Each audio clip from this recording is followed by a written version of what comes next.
Cat 2014 registration में सामिल है प्रस्तावित Odisha Indian institute of management IIM. Odisha समेत विभिन्न राज्य में प्रस्तावित 6टी नुआ आईआईएम सह चलित वर्ष मोट 19टी आईआईएम हेब कॉमन एडमिशन टेस्ट बा cat.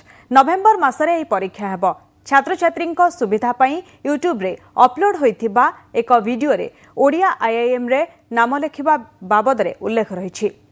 Welcome to the CAT 2014 registration video.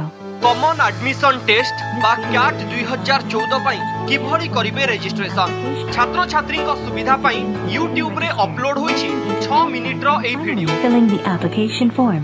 Let us look at each section in detail.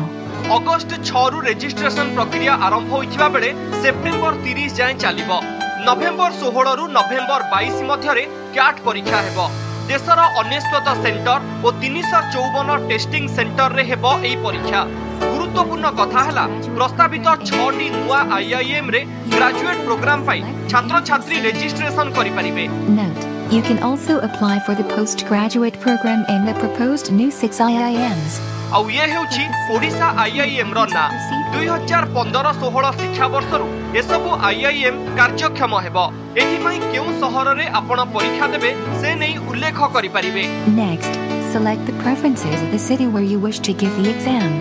2014-15 आर्थिक वर्ष पई संसद रे बजेट उपस्थापन बेले केंद्र अर्थ मंत्री अरुण जेटली ओडिशा समेत 5टी राज्य रे आईआईएम प्रतिष्ठा नै घोषणा करथिले। 5 more IIMs would be set up in the state of Himachal Pradesh, Punjab, Bihar, Orissa and Maharashtra. I propose to set up an amount of rupees 500 crores for this. परे तालिका रे जोड़ी होइथिला आउ एक ना। आईआईएम प्रतिष्ठा हेबाकु थिबा राज्य गुडीक हेला ओडिशा, आंध्र प्रदेश, बिहार, महाराष्ट्र, पंजाब और हिमाचल प्रदेश। देश रे एबे मोट 13टी आईआईएम रहिछि। आईआईएम इंदौर चलित वर्षर कैट 2014 परीक्षा कंडक्ट करूछि।